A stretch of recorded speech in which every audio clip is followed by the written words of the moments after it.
Hello friends, welcome back to my channel.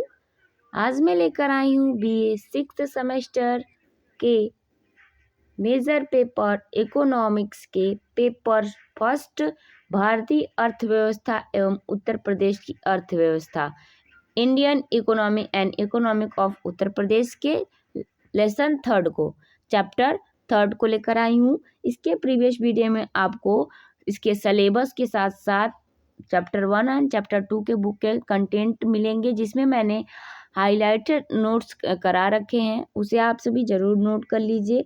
और third chapter में हम पढ़ेंगे कृषि क्षेत्र संस्थागत सुधार एवं तकनीकी परिवर्तन। आप सभी को चैनल के प्लेलिस्ट में BA six semester economics paper 1 and paper 2 में मिल जाएगा आपको। उसमें आपको सब सिलेबस के साथ साथ जो बुक के कंटेंट्स नोट्स है वो मिलेंगे। अब यही आपका बुक का कंटेंट कंप्लीट हो जाएगा तो आपके क्वेश्चन आंसर्स भी कराए जाएंगे एक्सरसाइज के, और साथ में आपके model paper solve question paper कराए जाएंगे कि आपके इस तरीके से क्वेश्चंस आपके एग्जाम में पूछे जा सकते हैं।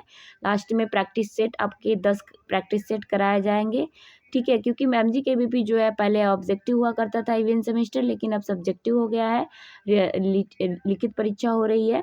तो इसलिए आपका जो पैटर्न है वो तो आपको पता है कि एग्ज़ाम पैटर्न कैसे आता है, पर क्वेश्चंस कैसे आते हैं ये नहीं पता है। तो आपको 90% गारंटी देती हूँ कि जो भी मैं क्वेश्चन लेकर आऊँगी उसी से रिलेटेड आपके एग्ज़ाम में क्वेश्चंस जरूर आएंगे।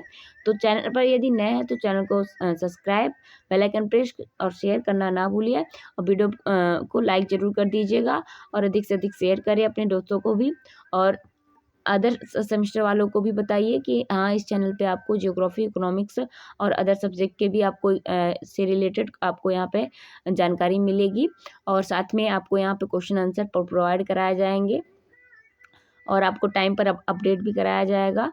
यदि आपका कोई डाउट हो तो कमेंट बॉक्स में ज़रूर करिए। अगर यदि किसी का इवन सेमेस्टर जो है एमसीक्यू ही बेस्ड हो रहा है, ऑब्जेक्टिव बेस्ड ही हो रहा है, तो वो भी बता दे, कमेंट कर दे, ताकि मैं उसके लिए भी ऑब्जेक्टिव क्वेश्चंस ला सकूं, और जो जिसका रिटेन होगा उसके लिए तो रिटेन थ्योरी ला ही रही हूँ, ठीक है। तो चलिए टॉपिक पर अपने चलते हैं। पहले हमें पढ़ना है कृषि क्षेत्र संस्थागत सुधार एवं तकनीकी परिवर्तन, चैप्टर थर्ड में भारतीय कृषि एवं इसकी प्रकृति को हम पढ़ेंगे यहाँ पर।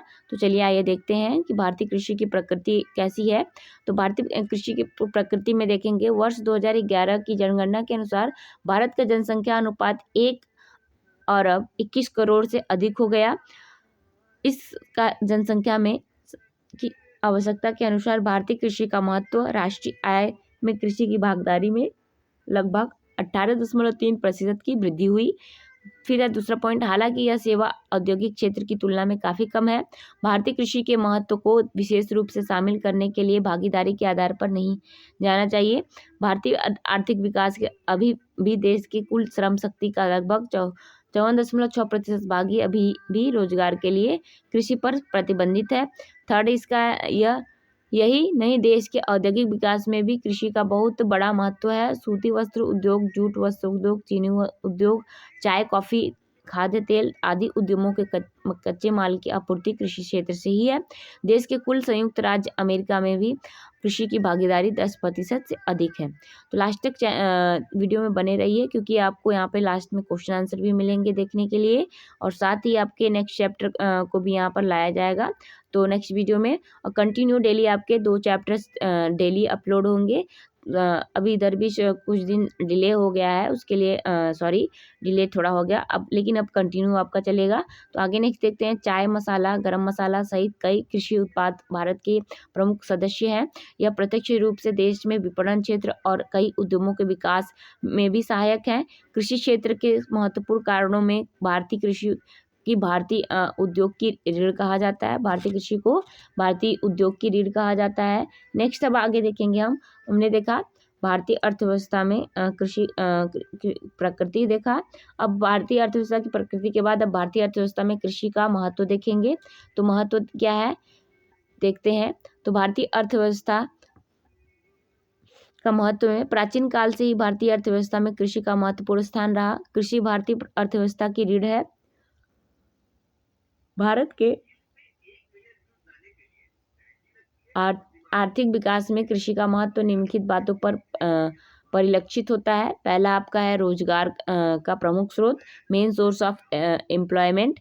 भारत जैसे अर्ध विकसित देश में जहां पर की पूंजी की कमी की वजह से कृषि क्षेत्र का धीमा विकास होता है और जनसंख्या में तेजी से वृद्धि होती है, वहां कृषि की ही रोजगार का प्रमुख स्रोत होता है। भारतीय कृषि 52% कार्यशील जनसंख्या को प्रत्यक्ष रूप से रोजगार प्रदान करने का स्रोत है। इसके अतिरिक्त अन्य बहुत से लोग पदार्थों के व्यापार, परिवहन आदि से लगकर अपनी आजीविका चलाते हैं। इसलिए भारतीय कृषि देश के लोगों के लिए जीवन निर्वाह का सबसे महत्वपूर्ण साधन क्या है? कृषि है। नेक्स्ट सेकंड आपका है यहाँ पर राष्ट्रीय आय में योगदान। कृषि का राष्ट्रीय आय में क्या योगदान है, तो देखते हैं यहाँ पर राष्ट्रीय आय में योगदान। कृषि क्षेत्र भारत की राष्ट्रीय आय का आज भी एक प्रमुख स्रोत है। योजना काल में राष्ट्रीय आय में कृषि क्षेत्र का योगदान विभिन्न वर्षों में क्रमशः घटता गया। सन 1950 से 51 में कृषि क्षेत्र का राष्ट्रीय आय में योगदान 59% था, परंतु 2022 से 23 में यह कम होकर 18.3% रह गया।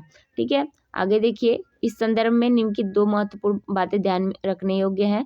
पहला, भारत की राष्ट्रीय आय में कृषि का आज भी बड़ा हिस्सा। दूसरा, राष्ट्रीय आय में कृषि का हिस्सा लगातार घट रहा है, जो अल्प विकसित अर्थव्यवस्था से विकसित अर्थव्यवस्था की ओर गमन का सूचक है। तो ये आप नोट कर लीजिएगा 1 बाय 1 करके, एक एक हेडिंग, और इसको शॉर्ट्स में कर लीजिएगा। ठीक है, आगे देखिए, थर्ड आपका क्या है? औद्योगिक का आधार क्या है? कृषि है। कृषि से ही हमें कच्चे मटेरियल्स मिलते हैं, जिससे हम अपने उद्योग, फैक्ट्रियां वगैरह शुरू करते हैं। ठीक है, तो यहाँ भारत जैसे अर्थ विकसित देशों में आर्थिक विकास की प्रारंभिक अवस्था में कृषि का औद्योगिक विकास में कई कारणों से महत्वपूर्ण योगदान होता है। कृषि से अनेक उद्योगों, कच्चा माल, कपास, जूट, गन्ना, तिलहन, रबड़, अनाज आदि प्राप्त होता है। चौथा है आर्थिक विकास का आधार कृषि है। भारत की कृषि देश के आर्थिक विकास का आधार है। इसका कारण यह है कि कृषि क्षेत्र के विकास से अन्य क्षेत्रों के आर्थिक विकास के लिए पूंजी प्राप्त होती है। नेक्स्ट आपका पांचवा है अंतर्राष्ट्रीय महत्व, व्यापार में महत्व। कृषि का अंतर्राष्ट्रीय व्यापार में महत्व क्या है, तो देखते हैं व्यापार में महत्व यहाँ पर दिया है कि भारत कृषि के देश के आर्थिक विकास का आधार है। सॉरी, ये तो हो गया। अंतर्राष्ट्रीय व्यापार में महत्व को देखते हैं। भारत के विदेशी व्यापार का अधिकांश भाग कृषि से जुड़ा हुआ है। वर्ष 2021-22 के अनुसार कुल निर्यात में कृषि निर्यात का हिस्सा 11.9% था, जो वर्ष 2022-23 में 11.6 के स्तर पर अनुमानित किया गया है। छठा है खाद्य सामग्री की पूर्ति, सप्लाई ऑफ फूड ग्रेन्स। कृषि का सर्वाधिक महत्वपूर्ण योगदान बढ़ती हुई जनसंख्या के लिए पर्याप्त मात्रा में खाद्य सामग्री उपलब्ध कराना है। भारत में इस समय 140 करोड़ से अधिक लोग निवास करते हैं। इनकी खाद्यान्नों की आपूर्ति कृषि द्वारा होती है। यद्यपि अब भारत खाद्यान्नों की आपूर्ति में आत्मनिर्भर हो गया है। नेक्स्ट आगे देखिए, सातवां राजस्व में योगदान। सातवां क्या है आपका? राजस्व में योगदान। प्रति वर्ष करोड़ों रुपए का राजस्व कृषि क्षेत्र से प्राप्त होता है। इसके अलावा कृषि आयकर तथा कृषि से निर्मित वस्तुओं के निर्यात पर निर्यात कर से भी सरकार को आय प्राप्त होती है। आगे देखेंगे हम आठवां, व्यापार और परिवहन पर निर्भर। व्यापार और परिवहन कृषिजन्य पदार्थ व्यापार और परिवहन के विकास की आधारशिला होते हैं। इन पदार्थों को एक स्थान से दूसरे स्थान तक ले जाने में व्यापार और परिवहन महत्वपूर्ण भूमिका निभाते हैं। इस प्रकार ये दोनों एक दूसरे के पूरक हैं। आगे नवा है पूंजी निर्माण। हमारे देश के अधिकतर पूंजी कृषि में लगी हुई है। स्थायी पूंजी की दृष्टि से खेतों का स्थान देश में सबसे ऊंचा है। देश की करोड़ों रुपए की पूंजी सिंचाई के साधन, पशुओं, खेती के औजारे, ट्रैक्टरों तथा अन्य प्रकार की कृषि मशीनों, गोदामों आदि में लगी हुई है। कृषि क्षेत्र का मानवीय पूंजी के निर्माण में भी महत्वपूर्ण योगदान है। इस क्षेत्र के द्वारा श्रमिकों को उचित भोजन प्राप्त होता है। इसके फलस्वरूप उनकी कुशलता में वृद्धि होती है। आगे नेक्स्ट इसी में देखते हैं सकल घरेलू उत्पाद, ग्रॉस डोमेस्टिक प्रोडक्ट के अनुपात के रूप में कृषि तथा संबंधित क्षेत्र में सकल पूंजी निर्माण में हिस्सा 2019 से 20 में 6.4% तथा 2020-21 में मामूली वृद्धि के साथ 7.9% हो गया। 10वां है क्रांतियों का इंद्रधनुष, रेनबो ऑफ रेवोल्यूशंस। भारतीय कृषि के क्रांतियों का इंद्रधनुष दृष्टिकोण हो रहा है, जैसे कृषि के खाद्यान्न उत्पादन वृद्धि, हरित क्रांति ग्रीन रेवोल्यूशन, तिलहन में पीली क्रांति येलो रेवोल्यूशन, मत्स्य पालन में नीली क्रांति ब्लू रेवोल्यूशन, उर्वरकों की भूरी क्रांति ग्रे रेवोल्यूशन तथा दूध में श्वेत क्रांति व्हाइट रेवोल्यूशन प्राप्त हुई है। नेक्स्ट 11वां है आपका बचत का स्रोत, सोर्स ऑफ सरप्लस। हरित क्रांति के पश्चात कृषि बचत का महत्वपूर्ण स्रोत हो सकती है। अभी तक हरित क्रांति का प्रभाव केवल धनी कृषकों पर ही पड़ रहा है, वे अधिक धनी हो गए हैं। आगे नेक्स्ट देखते हैं, 12वां आपका है राजनीतिक सामाजिक तथा राजनीतिक महत्व। कृषि के विकास में सामाजिक तथा राजनीतिक महत्व भी बहुत अधिक है। देश के लगभग 3/4 मतदाता गांवों में रहते हैं, इसलिए विभिन्न राजनीतिक दल कृषि के विकास द्वारा उनकी उन्नति के लिए प्रयत्नशील रहते हैं। आगे नेक्स्ट देखते हैं इसी में 13वां है अग्रणी राष्ट्र। 13वां क्या है अग्रणी राष्ट्र, फॉरवर्ड नेशन। भारत दूध, दालों, जूट और जूट जैसे रेशों के उत्पादन में विश्व में पहले स्थान पर, चावल, गेहूं, गन्ना, मूंगफली, सब्जियों, फलों तथा कपास के उत्पादन में दूसरे स्थानों पर एवं मसालों, रोपड़ फसलों, पशुधन, मत्स्यिकी तथा कुक्कुट पालन में तीसरे स्थान पर है। 14वां है निर्धनता निवारण में भूमिका, रोल इन पॉवर्टी एरेडिकेशन। विश्व में भारत में सर्वाधिक निर्धन व कुपोषित लोग वास करते हैं, इसलिए कृषि को प्राथमिकता देने से गरीबी तथा कुपोषण कम करने में तथा समावेशी समृद्धि प्राप्त करने में सहायता मिलेगी। जैसा कि भारत सरकार के कृषि मंत्रालय रिपोर्ट 2022-23 में कहा गया कि सकल घरेलू उत्पाद में 8.1% प्रतिवर्ष की वृद्धि दर भी गरीबी निवारण नहीं कर सकती, जब तक कि कृषि विकास और तेज से गति नहीं होता। तो हम भारत फिर से एक बार रिपीट कर देते हैं कि क्या क्या आपने देखा भारतीय अर्थव्यवस्था में कृषि का महत्व, क्या क्या देखा। पहला आप रोजगार का प्रमुख स्रोत कृषि, फिर राष्ट्रीय आय में योगदान, कृषि का राष्ट्रीय आय में योगदान दूसरा, तीसरा औद्योगिक का आधार कृषि, चौथा आर्थिक विकास का आधार कृषि, पांचवा अंतर्राष्ट्रीय व्यापार में महत्व, छठा खाद्य सामग्री की पूर्ति, सातवां राजस्व में योगदान, कृषि का राजस्व में योगदान, फिर आठवां आपका कृषि का व्यापार और परिवहन की निर्भरता, फिर 9वां है पूंजी निर्माण, कृषि से पूंजी निर्माण, और 10वां क्रांतियों का इंद्रधनुष, फिर 11वां बचत का स्रोत, 12वां सामाजिक तथा राजनीतिक महत्व, कृषि का सामाजिक तथा राजनीतिक महत्व, 13वां अग्रणी राष्ट्र और 14वां है निर्धनता निवारण में भूमिका। तो ये आपके पूरे 14 महत्व थे। भारत में कृषि का महत्व जो है 14 तरीके से देखा। अब हम विशेषताएं देखते हैं, तो विशेषताएं आइए चलिए देखते हैं। तो भारतीय कृषि की विशेषताएं क्या है। भारतीय कृषि की प्रमुख विशेषताएं निम्नलिखित हैं। पहला, आजीविका का प्रमुख साधन, मेन सोर्स ऑफ लाइवलीहुड। हमारे देश में कार्यशील जनसंख्या का लगभग 54.6% भाग कृषि से आजीविका प्राप्त करता है और जनसंख्या का 68.84% भाग गाँवों में रहता है, जिसका मुख्य व्यवसाय कृषि है। दूसरा है अदृश्य बेरोजगारी, डिस्क्यूड अनएम्प्लॉयमेंट। भारतीय कृषि से किसानों एवं कृषि श्रमिकों को वर्ष भर रोजगार नहीं मिल पाता, इसी कारण कृषि क्षेत्र में मौसमी या अदृश्य बेरोजगारी देखने को मिलती है। तीसरा है श्रम प्रधान कृषि, लेबर इंटेंसिव एग्रीकल्चर। हमारे देश की कृषि पूंजी प्रधान न होकर श्रम प्रधान है, इसी कारण खेती में कृषि के आधुनिक तरीकों एवं कृषि औजारों का उपयोग कम होता है। नेक्स्ट आगे चौथी विशेषता क्या है, कृषि की मानसून पर अत्यधिक निर्भरता, एक्सेसिव डिपेंडेंट ऑन एग्रीकल्चर और मानसून। भारतीय कृषि को मानसून का जुआ कहा जाता है। 10 पंचवर्षीय योजनाओं के पूरा होने के बाद भी मानसून पर निर्भरता में कोई विशेष कमी नहीं आई है। देश में सिंचाई के साधन पर्याप्त मात्रा में मौजूद नहीं है। पांचवा विशेषता है जोतों का छोटा आकार, स्मॉल साइज ऑफ होल्डिंग। भारतीय कृषि के एक विशेषता यह भी है कि जोतों का आकार बहुत छोटा होता चला जा रहा है। यहाँ की 75% जोतें 2 हेक्टेयर या उससे छोटी है। जोतों का आकार अनार्थिक या छोटा होने से विकसित देशों की तुलना में हमारे यहाँ कृषि की उत्पादकता का स्तर काफी नीचे गिरेगा, निम्न हो जाएगा। छठा आपका विशेषता है निम्न उत्पादकता, लो प्रोडक्टिविटी। भारतीय कृषि में प्रति एकड़ व प्रति व्यक्ति उत्पादन अन्य देशों की तुलना में बहुत कम है। एक अनुमान के अनुसार भारत में 1 हेक्टेयर में 2830 किलो गेहूँ पैदा होता है, जबकि ब्रिटेन में 8281 किलो पैदा होता है। सातवां विशेषता क्या है कि प्राचीन एवं दोषपूर्ण कृषि पद्धति, old and defective agriculture method, इतने वर्षों में नियोजित विकास के बाद अभी भी देश में कृषि परंपरागत तरीकों से की जाती है, जिसमें लकड़ी के हल व बखर की प्रमुखता है। परंपरागत तरीकों से खेती होने के कारण देश में प्रति एकड़ व प्रति व्यक्ति उत्पादन कम है।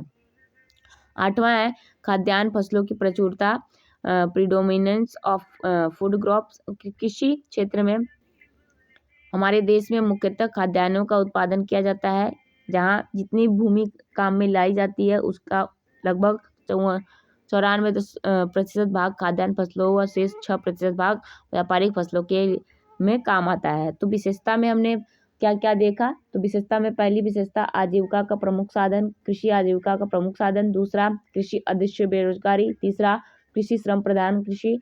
फिर चौथा कृषि की मानसून पर अत्यधिक निर्भरता। 5वां जोतों का आकार छोटा। 6वां निम्न उत्पादकता। 7वां प्राचीन एवं दोषपूर्ण कृषि पद्धति। 8वां खाद्यान्न फसलों की प्रचुरता।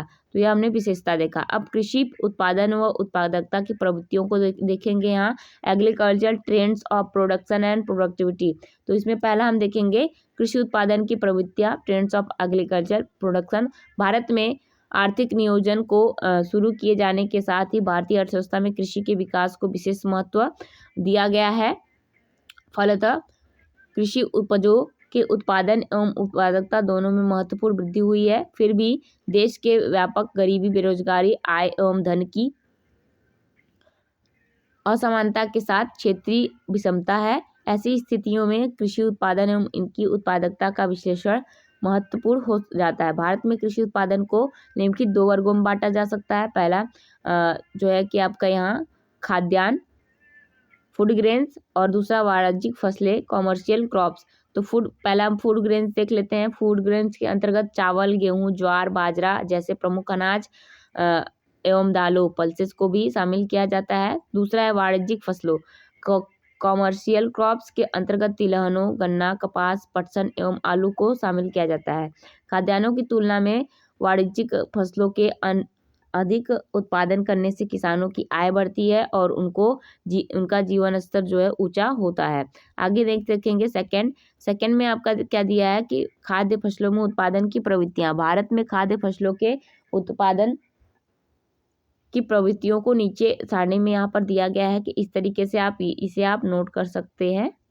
ठीक है, ये उतना इम्पोर्टेंट नहीं है, फिर भी आपको यहाँ ध्यान देना चाहिए। ठीक है, आगे देखिए, इसी के बारे में उपयुक्त सारणी का डिटेल यहाँ पर बताया गया है, किस तरीके से जो है चावल वगैरह, गेहूं, अनाज वगैरह यहाँ पर उत्पादित हुए हैं, किस वर्ष में कितने टन। ठीक है, आगे हम देखेंगे नेक्स्ट कृषि क्षेत्र कार्यक्रम इंटेंसिव एग्रीकल्चर एरिया प्रोग्राम का प्रभाव कृषि उत्पादन पर पड़ा। फिर इस अवधि में के दौरान खाद्यान्न के उत्पादन में 3.2% की वार्षिक वृद्धि द्वारा प्राप्त हुई। मुख्य अनाजों अर्थात चावल और गेहूं में उच्च वृद्धि दरें रिकॉर्ड की गई तथा क्रमशः 3.5% और 4% किंतु मोटे और अनाजों दालों में सापेक्षिक कम वृद्धि रिकॉर्ड की गई है। तो यहाँ पे ये सारणी को ही यहाँ पर एक्सप्लेन किया गया है। ठीक है, तो ये उतना इम्पोर्टेंट है नहीं, लेकिन आपको फिर भी यहाँ ध्यान देना है। ठीक, नेक्स्ट देखेंगे, तीसरा आपका यहाँ दिया है गैर खाद्य फसलों या व्यापारिक फसलों में वृद्धि। तो यहाँ पर भी आपका यहाँ ये तालिका बना हुआ है इस तरीके से कि किस वर्ष में कितना वृद्धि हुआ है, यहाँ पर देख लीजिएगा। नेक्स्ट आगे चलते हैं। अब इस सारणी का भी यहाँ पर वर्णन किया गया है, तो ये वर्णन आप सभी एक बार जरूर पढ़ लीजिएगा ताकि आपको समझने में आसानी हो। अब हम आगे पढ़ेंगे भारतीय कृषि की उत्पादकता की प्रवृत्तियाँ। तो भारतीय कृषि की उत्पादकता की प्रवृत्तियाँ क्या है, तो कृषि उत्पादकता का अध्ययन निम्नलिखित 2 प्रकार से किया गया है। पहला प्रति हेक्टेयर उत्पादकता या भूमि की उत्पादकता, productivity per hectare of land productivity. दूसरा है प्रति श्रमिक उत्पादकता पर लेबर प्रोडक्टिविटी। अब यहाँ हम देखेंगे भूमि की उत्पादकता का अर्थ प्रति हेक्टेयर उत्पादन की मात्रा से है, जबकि प्रति श्रमिक उत्पादकता का अर्थ प्रति श्रमिक उपज के मूल्य से होता है। इसके अंतर्गत एक खेत के कुल उत्पादन की कीमत को उसमें कार्य करने वाले श्रमिकों की संख्या से भाग देकर प्रति श्रमिक उत्पादकता प्राप्त की जाती है। भारत में कृषि की उत्पादकता का विश्लेषण प्रति हेक्टेयर उत्पादन की मात्रा तथा प्रति श्रमिक उपज की कीमत दोनों दृष्टियों से की जाती है। आगे हम देखेंगे यहाँ पर अब प्रति हेक्टेयर उत्पादकता की प्रवृत्तियाँ क्या है। तो प्रति हेक्टेयर उत्पादकता की प्रवृत्तियाँ देख लेते हैं। तो भारत में स्वतंत्रता का काल का मुख्य लक्षण सामान्य रूप से कृषि उत्पादकता में गिरावट और विशेषकर स्वतंत्रता प्राप्ति के बाद के पहले 3 वर्षों में एक सीमा तक बनी रही, जिसे 1950 से 51 में आयोजन द्वारा दूर किया गया। सिंचाई में विस्तार और कृषि की सघन प्रणाली के उपयोग और साथ ही आधुनिक कृषि व्यवहारों जिनमें संकर बीज हाइब्रिड सीड भी शामिल थे द्वारा सभी फसलों के प्रति हेक्टेयर उत्पादन में धीरे धीरे और लगातार वृद्धि प्राप्त की गई। ठीक है, आगे यहाँ पे यह SRD दिया हुआ है, डिटेल में आपको इसे देख लेना है कि कौन से वर्ष में कौन से अनाज कितने प्रतिशत कितने टन प्रति हेक्टेयर यहाँ पे उत्पादन हुए हैं। आगे देखेंगे अब ये इस तालिका का वर्णन किया गया है इस तरीके से। अब हम देखेंगे अन्य देशों की तुलना में भारत में कृषि की उत्पादकता। तो यहाँ पे अन्य देशों की तुलना में भारत में कृषि की उत्पादकता यहाँ पे भारत और विश्व करके यहाँ पे डिफरेंट दिया हुआ है कि भारत में कितना हुआ है और विश्व में कितना हुआ है। तो यहाँ पे योजना काल में भारत कृषि उत्पादकता में वृद्धि जो हुई है विकसित देशों की तुलना में प्रति हेक्टेयर उत्पादकता कमी हुई है। आगे देखेंगे नेक्स्ट आपका टॉपिक है भारत कृषि की कम उत्पादकता की समस्याओं के कारण। तो यहाँ पे देखेंगे 1 बाय 1 करके। कृषि की उत्पादकता के अंतर्गत अंतर्राष्ट्रीय तुलनात्मक अध्ययनों से यह स्पष्ट है कि भारतीय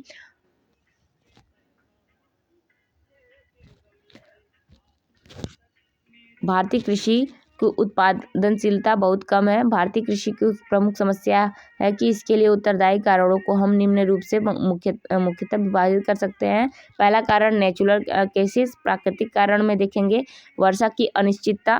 प्राकृतिक कारण में पहला है वर्षा की अनिश्चितता, दूसरा है भूमि क्षरण लैंड एरोजन और तीसरा है प्राकृतिक प्रकोप नेचुरल क्लाइमेटिक। आगे नेक्स्ट देखेंगे दूसरा कारण आपका दिया है तकनीकी कारण। तकनीकी कारण में आपको 1 2 3 करके दिया है। पहला है उत्पादन की पुरानी तकनीकें, दूसरा है उत्तम बीज का अभाव, तीसरा है अपर्याप्त सिंचाई सुविधाएं। देखिए यहाँ पर आप सबको अगर तकनीकी कारण में जो इसके सब टॉपिक्स हैं, अगर सब टॉपिक्स आपको याद है तो आप उसे खुद से लिख सकते हैं। ठीक है, बस आप एक बार पढ़ लीजिए, ध्यान से नोट कर लीजिए। आगे हम देखेंगे इसी में तकनीकी कारण में फिर है चौथा आपका है फसलों की असुरक्षा, पांचवा है खाद की कमी। नेक्स्ट है थर्ड संस्थागत कारण। संस्थागत कारण में आपका है भूमि का उपविभाजन एवं अवखंडन, फिर है दोषपूर्ण भू सुधार प्रणाली। नेक्स्ट आगे चौथा आपका पार्ट है आर्थिक कारण, इकोनॉमिक केसेस में आर्थिक कारणों में आपका पहला है भारतीय कृषि की ऋणग्रस्तता, दूसरा आपका यहाँ है पूंजी का अभाव, तीसरा आपका है दोषपूर्ण कृषि बाजार व्यवस्था, यहाँ पे तीसरा आपका दोषपूर्ण कृषि बाजार व्यवस्था, चौथा है साख सुविधाओं का अभाव, फिर उसके बाद पांचवा है आपका बढ़ती हुई कृषि उत्पादन लागत। उसके बाद नेक्स्ट है पांचवा अन्य घटक। अन्य घटक में देखेंगे पहला कृषि पर जनसंख्या का अत्यधिक दबाव, दूसरा धार्मिक एवं सामाजिक कारण, तीसरा आपका है शारीरिक एवं मानसिक दुर्बलता। तो यहाँ पर हमने क्या देखा कि जो भारतीय कृषि उत्पादकता की प्रवृत्तियां हैं ना, उसमें हम देखें समस्याओं को देखें तो पहली समस्या प्राकृतिक कारण थी। जो प्राकृतिक कारण में पहला था वर्षा की अनिश्चितता, दूसरा भूमि क्षरण, तीसरा प्राकृतिक प्रकोप, दूसरा आपका था तकनीकी कारण। कारण के अंतर्गत था उत्पादन की पुरानी तकनीकें, दूसरा उत्तम बीज का अभाव, तीसरा अपर्याप्त सिंचाई सुविधाएं, चौथा फसलों की असुरक्षा, पांचवा खाद की कमी, फिर तीसरा कारण था संस्थागत कारण जिसमें आपको भूमि का उपविभाजन एवं अपखंडन, फिर दूसरा था दोषपूर्ण भू धारण प्रणाली, फिर चौथा आपका कारण था आर्थिक कारण जिसमें पहला कारण था भारतीय कृषकों की ऋणग्रस्तता, फिर दूसरा था पूंजी का अभाव, तीसरा था दोषपूर्ण कृषि बाजार व्यवस्था, चौथा था साख सुविधाओं का अभाव, पांचवा था बढ़ती हुई कृषि उत्पादकता लागत, फिर उसके बाद पांचवा आपका कारण था अन्य घटक। अन्य घटक के अंतर्गत पहला कृषि पर जनसंख्या का अत्यधिक दबाव, दूसरा धार्मिक एवं सामाजिक कारक, तीसरा शारीरिक एवं मानसिक दुर्बलता। अब हम आगे देखेंगे योजना में कृषि का विकास किस तरीके से हुआ है। तो यहाँ पर देखिए योजना में कृषि का विकास जो है यह पहली योजना 1951 से 56 में हुई, जिसमें राशि जो है 290 करोड़ की हुई। कृषि एवं संबद्ध क्षेत्र व्यय में 0% था। कृषि क्षेत्र में वृद्धि दर जो है 2.71 हुई थी। तो इस तरीके से आपका योजना में कृषि का विकास इस तरीके से आप सभी देख लेंगे यहाँ पर योजनाएं। फिर उसके बाद चौथी, पांचवी, छठी जो पंचवर्षीय योजना है उसके अंतर्गत यहाँ पर आपको पूरे 12 पंचवर्षीय योजनाओं का पूरा यहाँ डिटेल दिया हुआ है। इस तरीके से आप देख सकते हैं। ठीक, फिर इसी सारणी का यहाँ वर्णन किया गया है नीचे, ये भी आप देख लीजिए। फिर हम आगे देखेंगे कृषि उत्पादकता में वृद्धि हेतु सरकार द्वारा किए गए सुधार। तो सरकार द्वारा क्या किए गए सुधार हैं, तो देखिए सन 1951 के पश्चात कृषि विकास के लिए अपनाए गए उपायों को निम्नलिखित 2 भागों में बांटता है। पहला भाग तकनीकी परिवर्तन, दूसरा संस्थागत सुधार। फिर है कृषि उत्पादकता में वृद्धि हेतु सरकार द्वारा किए गए सुधार।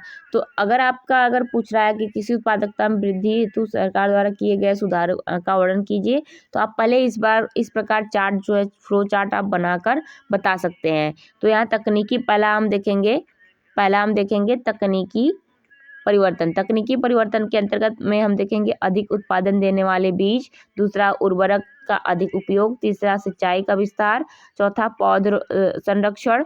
उसके बाद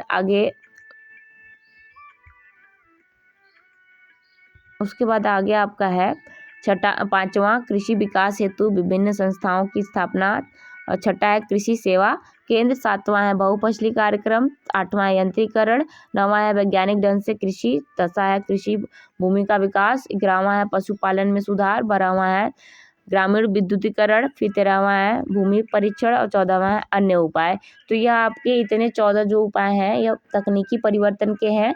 ठीक है, आगे अब नेक्स्ट सेकंड देखेंगे संस्थागत उपाय। तो संस्थागत उपाय सुधार में देखेंगे, पहला है आपका संस्थागत सुधार में फसलों के अधीन क्षेत्र में वृद्धि, दूसरा है भूमि सुधार, तीसरा है साख संबंधी सुविधाओं में सुधार, फिर उसके बाद चौथा आपका बिक्री में सुधार, फिर पांचवा अन्य संस्थागत सुझाव। आगे हम देखेंगे तकनीकी परिवर्तन में। अब यहाँ पर देखेंगे एक एक करके देखेंगे तकनीकी परिवर्तन के एक एक पॉइंट जो यहाँ पे वर्गीकरण को हमने पढ़ा, इस वर्गीकरण में एक एक पॉइंट को सब पॉइंट्स हेडिंग को देखेंगे।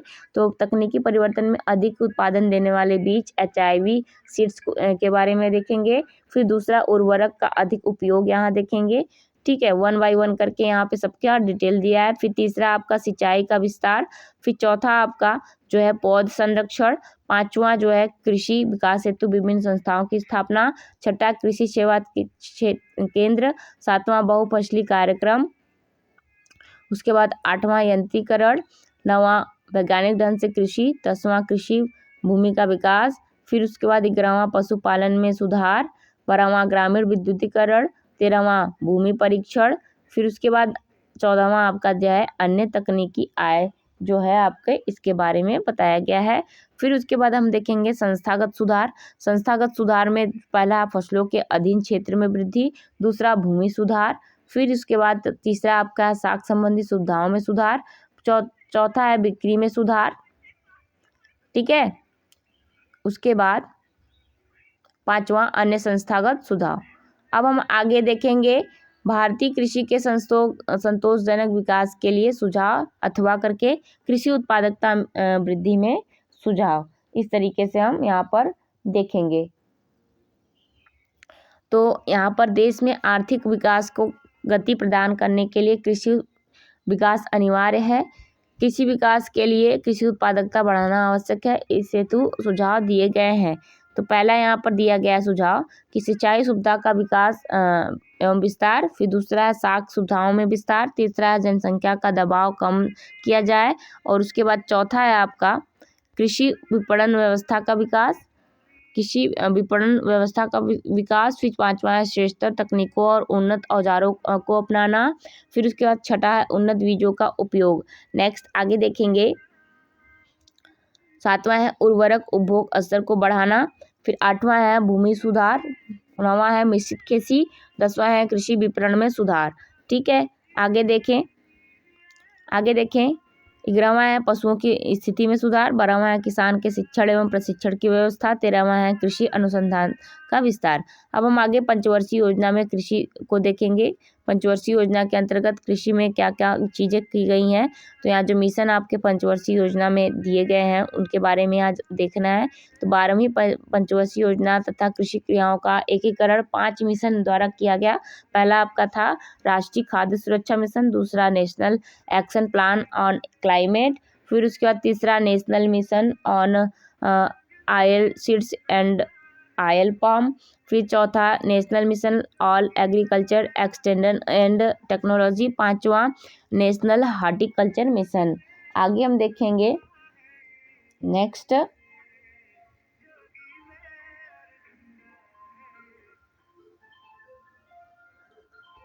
नई राष्ट्रीय कृषि नीति 2000 की नई राष्ट्रीय कृषि नीति जो आई थी उसके बारे में देखेंगे। तो इसका उद्देश्य था, केंद्र सरकार ने नई राष्ट्रीय कृषि नीति की घोषणा 28 जुलाई 2000 को की। नई राष्ट्रीय कृषि नीति के मुख्य उद्देश्य निम्न प्रकार के हैं। पहला, कृषि क्षेत्र में प्रतिवर्ष 4% से अधिक वृद्धि दर प्राप्त करना। दूसरा है वृद्धि जो संसाधनों के कुशल उपयोग पर आधारित है तथा अपनी मृदा, जल एवं जैव विविधता का संरक्षण करना है।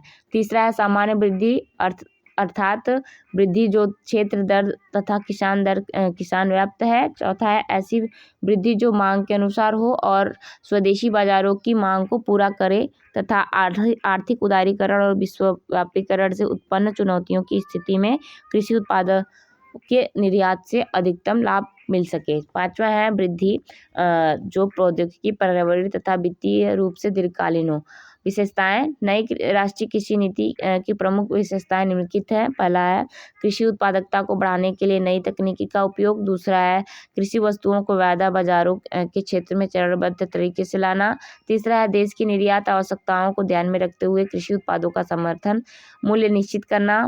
बंधक वित्तीय को बढ़ावा देना। चौथा है जोखिम प्रबंधन एवं विकास प्रक्रिया को तेज करने के लिए सूचना प्रौद्योगिकी का उपयोग किया जाना। पांचवा है कृषि क्षेत्र को विश्व स्तर पर प्रसिद्धतात्मक बनाने के लिए विज्ञान एवं प्रौद्योगिकी संस्थान का उपयोग करना। छठा है विश्व व्यापार संगठन के दुष्प्रभाव से कृषकों के हितों की रक्षा के लिए आवश्यक उपाय। सातवां है व्यापार संबंध बौद्धिक संपदा अधिकार समझौते के अंतर्गत भारत की बाध्यता के अनुरूप एक कानून बनाकर शोध एवं अन्य नई प्रजातियों के प्रजनन द्वारा विशेष रूप से निजी क्षेत्र में विभिन्न प्रकार के उत्पादों का संरक्षण करना। आठवां है भूमि सुधार के कार्यक्रमों के क्रियान्वयन से में ग्रामीण गरीबों की अधिकाधिक समृद्ध करना। नौवां है आपका प्रौद्योगिकी संसाधनों का प्रभावी उपयोग सुनिश्चित करना। 10वां है कृषकों को उनकी समग्र आवश्यकताओं के अनुरूप साख मुहैया कराना। 11वां है मौसमी तथा कीमतगत उच्चावचनों से कृषि को संरक्षण प्रदान करना। अब हम आगे देखेंगे राष्ट्रीय कृषि नीति 2007 के अनुसार क्या क्या है। तो 2007 के अनुसार आपका यहाँ पर है कि किसानों की आर्थिक स्थिति में सुधार के लिए उत्पादन और उत्पादकता में सुधार, कृषक परिवारों की परिसंपत्तियों में सुधार, जल का कुशलतापूर्वक उपयोग, नई प्रौद्योगिकियों का उपयोग, राष्ट्रीय कृषि जैव सुरक्षा प्रणाली का समन्वय, लघु कृषि को बढ़ावा देना, महिलाएं जो पूरे दिन खेतों में और जंगलों में काम करती हैं उनके लिए उचित सहायता सेवाएं प्रदान करना, फिर किसानों को उचित दर पर ऋण उपलब्ध कराना। फिर उसके बाद आपका है आगे 9वां है फार्म स्कूल की स्थापना। फिर 10वां कृषि के लिए सामाजिक सुरक्षा योजना। इस तरीके से आपका यहाँ पर दिया है। फिर उसके बाद देखेंगे राष्ट्रीय कृषक आयोग एवं कृषि नीति के अंतर्गत जो निम्न बातों पर जोर दिया गया है 1 2 3 करके यहाँ पर यह आप सभी देख सकते हैं। अब उसके बाद आपका एक्सरसाइज क्वेश्चन है। एक्सरसाइज क्वेश्चन में लॉन्ग आंसर टाइप क्वेश्चन में आपके दिया है कि स्वतंत्रता के बाद भारतीय कृषि के उत्पादन और पहला है उत्पादकता में क्या प्रमुख परिवर्तन हुए हैं, आप इन परिवर्तनों को किस प्रकार व्याख्या करेंगे।